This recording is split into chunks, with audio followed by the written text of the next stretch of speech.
ଯୀଶୁଖ୍ରୀଷ୍ଟଙ୍କ ବଂଶାବଳୀ ଏହିପରି। ସେ ଦାଉଦଙ୍କ ପୁତ୍ର, ଦାଉଦ ଅବ୍ରାହମଙ୍କର ବଂଶଧର। ଅବ୍ରାହମ ଇସାହାକଙ୍କ ବାପା, ଇସାହାକ ଜାକୁବଙ୍କ ବାପା, ଜାକୁବ ଜିହୁଦା ଓ ତାହାଙ୍କର ଭାଇମାନଙ୍କର ବାପା।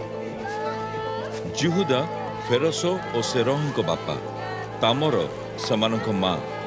ଫେରସ ହିସ୍ରୋଣଙ୍କ ବାପା, ହିସ୍ରୋଣ ଅରାମଙ୍କ ବାପା। ଅରାମ ଅମିନାଦାବଙ୍କ ବାପା, ଅମିନାଦାବ ନହସନଙ୍କ ବାପା, ନହସନ ସଲୋମନଙ୍କ ବାପା। ସଲୋମନ ବୋୟାଜଙ୍କ ବାପା, ବୋୟାଜଙ୍କ ମାଙ୍କ ନାମ ରାହାବ। ବୋୟାଜ ଓବେଦଙ୍କ ବାପା, ରୁତ ଓବେଦଙ୍କ ମା। ଓବେଦ ଜିସୟଙ୍କ ବାପା, ଜିସୟ ରାଜା ଦାଉଦଙ୍କ ବାପା। ଦାଉଦ ସଲୋମନଙ୍କ ବାପା।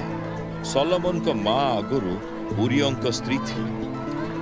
ସଲୋମନ ରିହବ୍ୟାମଙ୍କ ବାପା, ରିହବ୍ୟାମ ଅବିୟଙ୍କ ବାପା, ଅବିୟ ଆସାଙ୍କ ବାପା। ଆସା ଜିହୋସାଫଟଙ୍କ ବାପା, ଜିହୋସାଫଟ ଜୋରାମଙ୍କ ବାପା। ଜୋରାମ ଉଜିୟଙ୍କ ବାପା। ଉଜିୟ ଯୋଥମଙ୍କ ବାପା, ଯୋଥମ ଆହାସଙ୍କ ବାପା। ଆହାସ ହିଜକିୟଙ୍କ ବାପା, ହିଜକିୟ ମନସିଙ୍କ ବାପା। ମନସି ଅମୋନଙ୍କ ବାପା, ଅମୋନ ଯୋସିୟଙ୍କ ବାପା। ଯୋସିୟ ଜିକନିୟ ଓ ତାହାଙ୍କ ଭାଇମାନଙ୍କ ବାପା। ଏହା ଇସ୍ରାଏଲ ଲୋକଙ୍କୁ କ୍ରୀତଦାସ କରି ବାବିଲୋନ ନିଆଯାଉଥିବା ସମୟର କଥା। ସେମାନଙ୍କୁ ବାବିଲୋନକୁ ନିଆଯିବା ପରେ ଜିକନିୟ ସଲ୍ଟିଏଲଙ୍କ ବାପା। ସଲ୍ଟିଏଲ ଜିରୁବାବିଲଙ୍କ ଜେଜେ ବାପା। ଜିରୁବାବିଲ ଅବିହୁଦଙ୍କ ବାପା। ଅବିହୁଦ ଏଲିଆକିମଙ୍କ ବାପା। ଏଲିଆକିମ ଅଜେଜୋରଙ୍କ ବାପା। ଅଜେଜୋର ସାଦକଙ୍କ ବାପା। ସାଦକ ଜାଖିନଙ୍କ ବାପା। ଜାଖିନ ଏଲିହୁଦଙ୍କ ବାପା। ଏଲିହୁଦ ଇଲିଆଜରଙ୍କ ବାପା। ଇଲିଆଜର ମଥାନଙ୍କ ବାପା। ମଥାନ ଜାକୁବଙ୍କ ବାପା। ଜାକୁବ ଯୋସେଫଙ୍କ ବାପା। ଯୋସେଫ ମରିୟମଙ୍କ ସ୍ୱାମୀ। ମରିୟମଙ୍କ ଗର୍ଭରୁ ଯୀଶୁ ଜନ୍ମ ହେଲେ। ଯୀଶୁଙ୍କୁ ଖ୍ରୀଷ୍ଟ କୁହାଯାଏ।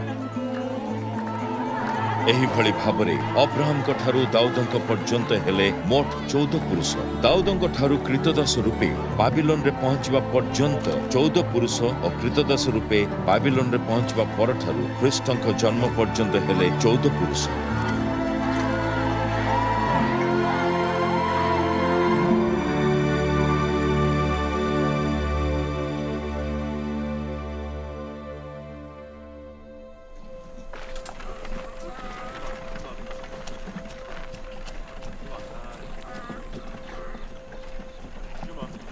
ଯୀଶୁଖ୍ରୀଷ୍ଟଙ୍କ ମା ଥିଲେ ମରିୟମ।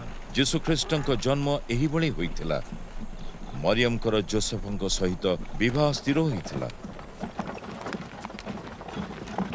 କିନ୍ତୁ ବିବାହ ପୂର୍ବରୁ ଜଣାପଡ଼ିଲା ଯେ ମରିୟମ ପବିତ୍ରାତ୍ମାଙ୍କ ଶକ୍ତି ବଳରେ ଗର୍ଭବତୀ ହୋଇଛନ୍ତି।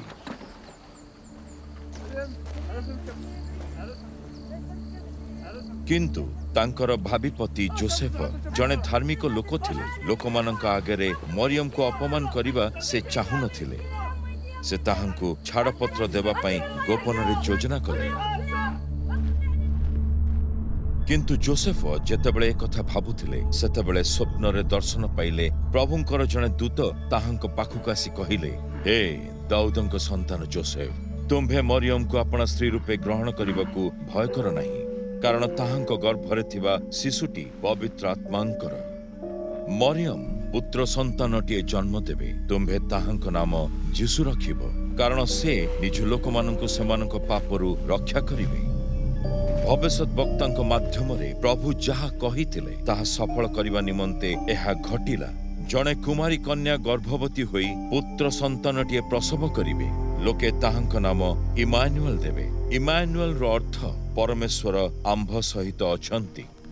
ଯୋସେଫ ନିଦରୁ ଉଠି ପ୍ରଭୁଙ୍କ ଦୂତ ତାହାଙ୍କୁ ଯେଉଁଭଳି ଆଦେଶ ଦେଲେ ସେହିପରି କଲେ। ସେ ମରିୟମକୁ ବିବାହ କଲେ।